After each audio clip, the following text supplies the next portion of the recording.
오늘은 자료 구조적인 측면에서는 이제 리스트를 배울 것이고요. 이 리스트를 구현하는 방법은 여러 가지가 있는데 그 중에서 이제 이번 챕터에서는 배열을 이용해서 구현하는 방법을 살펴볼 거예요. 그리고 이제 다음 노트에서는 배열 대신에 연결 구조라는 걸 이용해서 리스트를 구현하는 방법을 살펴볼 것입니다. 그래서 먼저 이 리스트라는 ADT를 살펴보기 전에 이제 배열에 대해서 간단히 한번 복습해 보겠습니다. 배열은 뭔지 다 아실 테지만, 그래서 배열은 우리가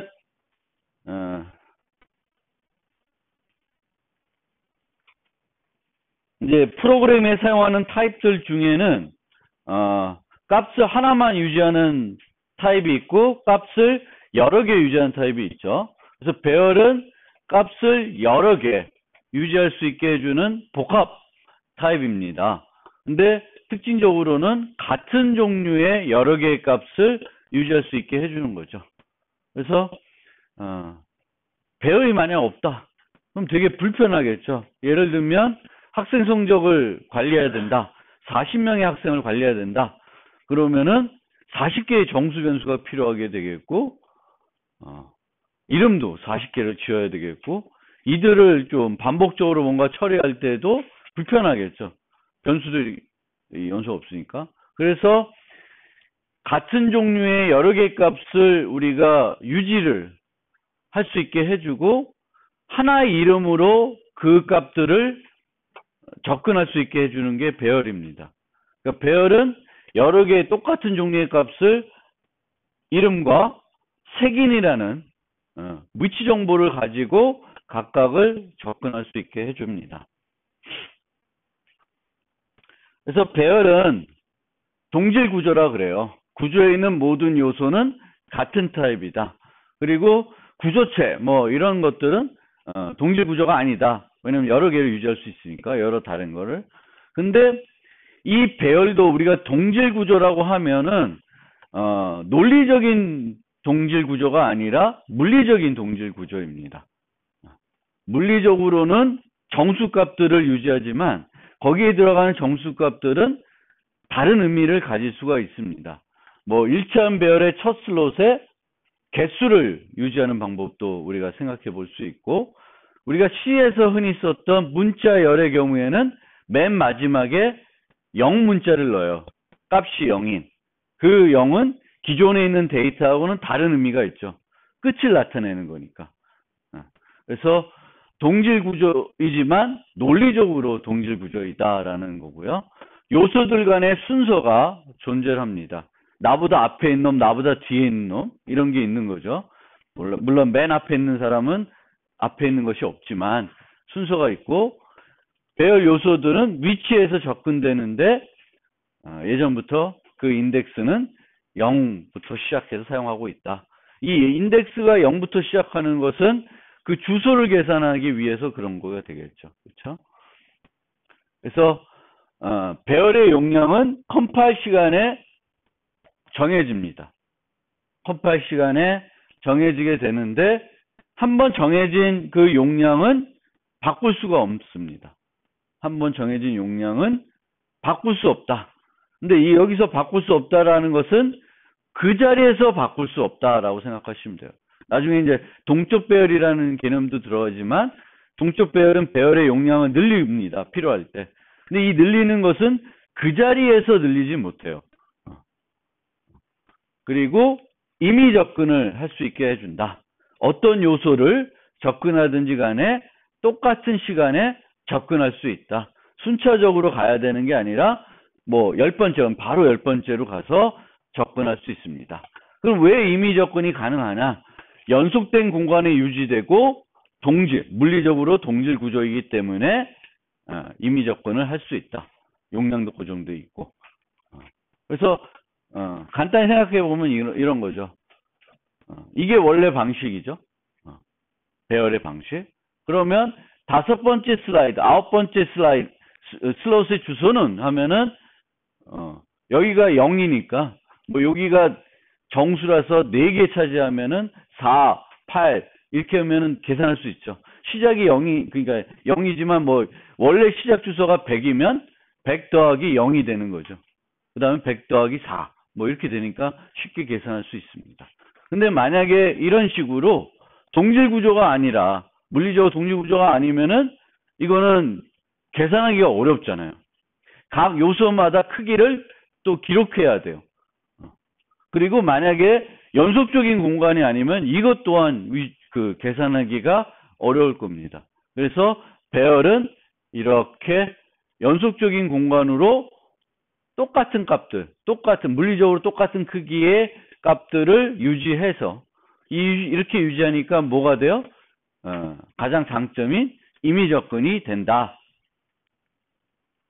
그러면 이제 이런 방금 요 두 가지 얘기, 여기서 배열의 특성, 뭐 여기까지는 C++만의 특징은 아니에요. 대부분의 고급 언어에서 배열이라는 게 있으면 배열은 이런 특성을 가지고 있습니다. 근데 우리가 이제 자료구조 시간에 사용한 이제 C++ 언어에서의 배열의 선언은 이제 뭐 정적 배열, 이게 정적이고 동적이고 자동이고 이게 좀 헷갈리는데 어쨌든 이렇게 선언할 수가 있죠. 용량이 40, 얘도 40. 하나는 int 타입, 하나는 더블 타입. 그래서 이렇게 생성을 하면 이렇게 예를 들어서 함수 안에다가 이렇게 선언하게 되면은 이 배열들은 어디에 생성이 되냐면은 배열의 스택에 생성이 돼요. 스택에. 그러니까 배열의 스택에 생성이 된다는 것은 한 가지 단점이 있어요. 왜냐하면은 그 단점이라는 것은 이 함수를 10번 호출하면 10번 그 공간이 생겼다가 없어지는 거예요. 그러면 그것을 극복하는 방법. 한 가지 방법은 전역 변수로 써버리는 게 있고 C++나 C는 또 하나는 지역 변수를 하되 스태틱을 줘도 돼요. 스태틱.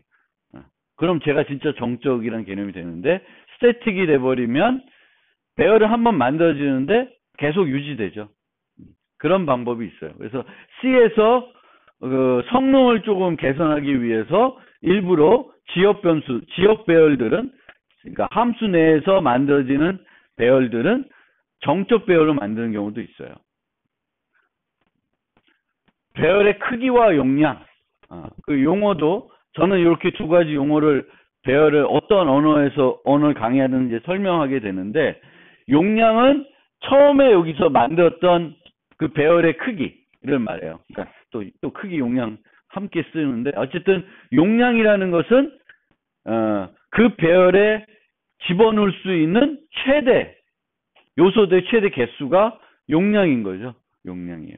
그래서 이 두 개의 배열의 용량은 40입니다. 40. 근데 크기는 현재 저 배열에 몇 개를 저장하고 있냐가 되는 거죠. 크기예요. 그래서 크기와 용량이 C에서는 늘 같게 유지해서 사용하지는 않죠. 근데 이제 자바 같은 경우에는 가급적이면 일치시켜서 쓰려고 뭐 노력도 하고 그래요. 그럼 또 방법마다 다른 거니까 어쨌든 크기라는 개념이 있고 용량이라는 개념이 있어요. 이 크기와 용량은 배열을 접근할 때 잘 알고 있어야지 돼요. 왜냐하면 크기를 벗어난다든가 용량을 벗어난다든가 이러면 다 문제가 생기는 거죠. 그리고 이제 C++에서는 이 배열을 다른 함수로 전달할 수가 있죠. 근데 이 전달하게 되면은 다른 함수에서는 이 전달된 것을 배열로 인식할 수가 없습니다. 그래서 그 배열로 인식하게끔 하기 위해서 용량과 크기를 함께 전달하게 됩니다. 용량 또는 크기를. 필요에 따라 다르겠지만 뭔가 전달해 줘야지만 그 함수에서 올바른 그 범위의 색인들을 쓸 수가 있겠죠. 그래서 용량 또는 크기를 전달해야 된다. 초기화는 뭐 이런 식으로 할 수 있는데 이제 C++11 14에서는 요 방식을 권하고 있는 거죠. 통일된 방식이라고 해서 요 방식을 권하고 있습니다. 어쨌든 Cn C++는 예전부터 용량보다 적은 개수의 초기 값을 제시할 수 있습니다. 이 경우에는 나머지는 0으로 초기화가 돼요. 그러니까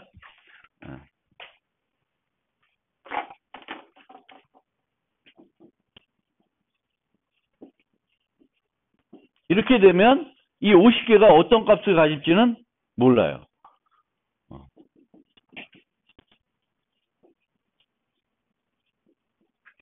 이렇게 되면 다 0이 돼요. 그리고 C++11에서는 이렇게 해도 똑같아요. 예전에 이게 안 됐겠지만 이제 이것도 된다. 0. 근데 0 이외의 값으로는 이런 방식으로는 안 되겠죠. 그러니까 여기에 만약에 1을 이렇게 썼다. 그러면 첫 번째 0번째만 1이 되고 나머지는 뭐가 돼요? 0이 되는 거죠.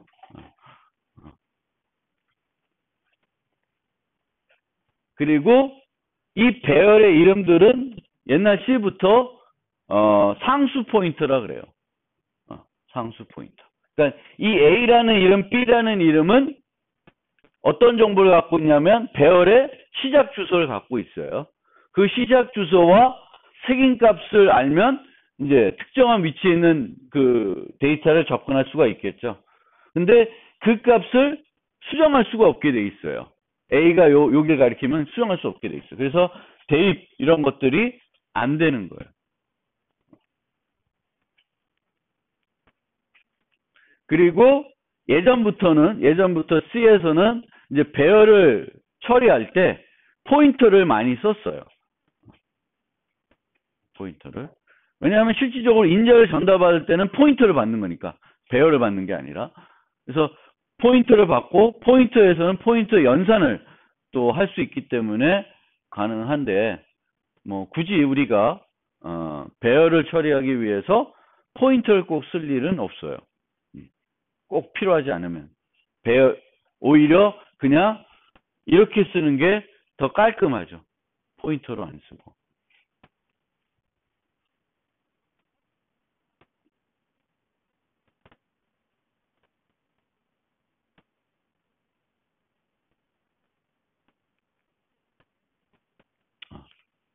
주소 방식으로만 인자를 전달할 수 있다. 이건 한 얘기죠, 벌써. 전달받은 함수에서는 배열로 인식 못해서 하는 것이고, 강건성을 위해서 우리가 컨스트를 쓰거나, 컨스트를 빼거나, 이제 해야 되겠죠. 얘는 전달하는데, find는 여기에 있는지만 보는 거죠. 리스트를 변경할 이유가 없죠. 그렇죠? 그러면 컨스트를 붙여줘야지 좋습니다. 이거는 가독성 측면에서도 좋고, 강건성 측면에서도 필요한 거죠. 필은 이 리스트에 있는 값을 다 바꾸겠다는 거니까 컨스트로 주면 안 되겠죠. 그리고 동적 배열은 이런 식으로 new를 이용해서 생성을 할 수 있습니다. 이제 C++11에서는 요 equal 빼고 여기다가 이렇게 중괄호를 넣어도 돼요. 중괄호를 이렇게 해서 중괄호 안에다가 new int 4 이렇게 해도 됩니다. 그리고 동적 배열로 생성을 하면 delete 할 때 이걸 빼먹으면 안 된다는 거예요. A를 이렇게 빼야지 전체 배열 공간을 다 반납을 하게 됩니다. 이렇게 되면 얘는 또 A를 배열로 인식 못할 수가 있어요.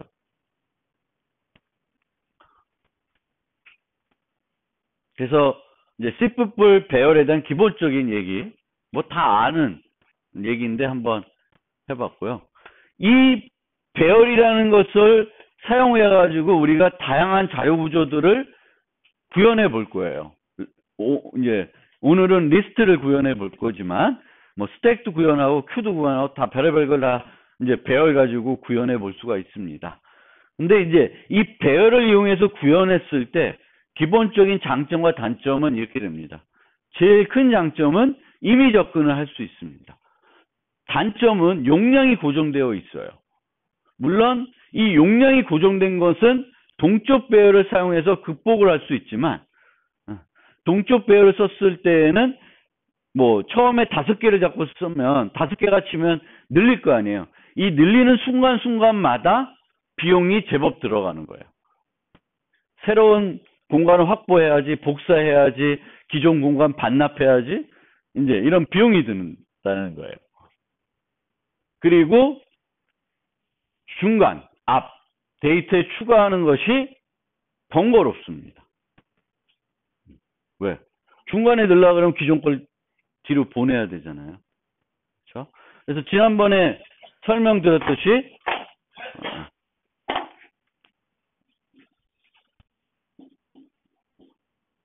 데이터들을 이렇게 넣으면 배열은 데이터를 어디다 넣는 게 제일 좋냐면 4개가 현재 들어가 있으면 여기다 넣는 게 제일 좋은 거죠.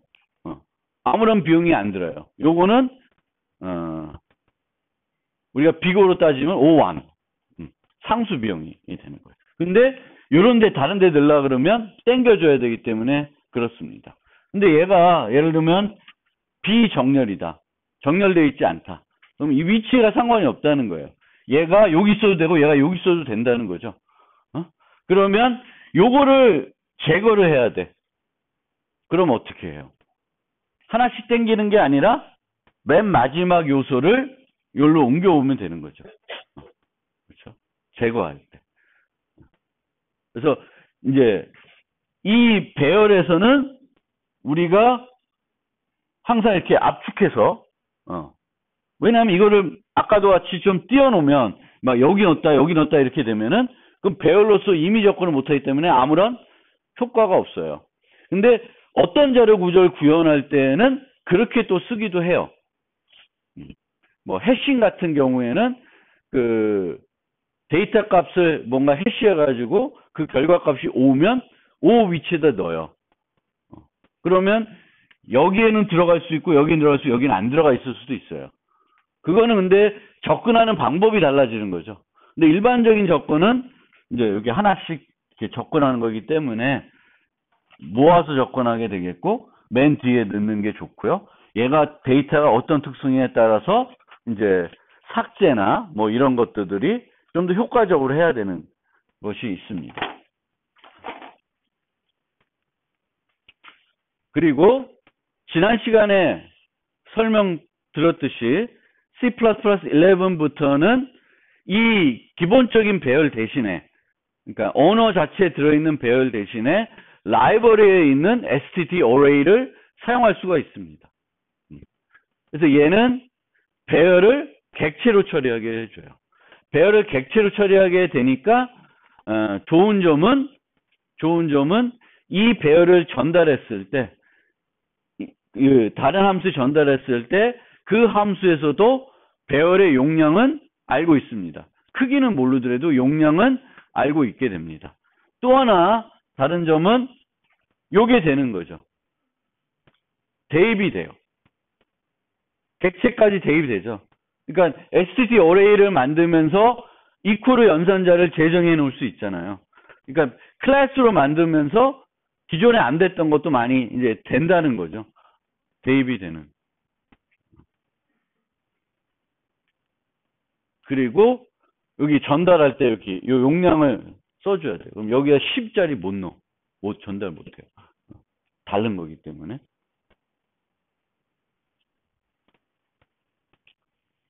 그래서 어쨌든 그 라이브러리 만든 사람도 C++11에서 말하는 것은 얘는 기존 배열과 비교했을 때 성능에 차이가 없다. 그리고 여러 가지 추가적인 기능을 제공하고 있다. 이렇게 얘기하고 있습니다. 그래서 여러분들이 원하시면 기존 배열 쓰는 것 대신에 얘를 쓸 수 있고요. 항상 C++은 그렇지만 뭔가 새로운 게 도입이 돼도 선언할 때만 다르지 실제 사용할 때는 기존 배열하고 차이가 없어요. 왜? 연산자가 재정의가 가능하기 때문에 다 똑같이 쓸 수 있습니다. 그러니까 지난번에 얘기했던 스마트 포인터 같은 경우도 그렇고 스마트 포인터도 선언할 때만 다르지 실제 사용할 때는 일반 포인터하고 똑같이 사용할 수가 있습니다. 이 STT 어레이도 선언할 때만 다르지 사용할 때는 똑같이 세긴 쓰고 쓸 수가 있어요. 그래서 그런 차이가 있습니다. 배열에 대한 설명이 됐고, 그러면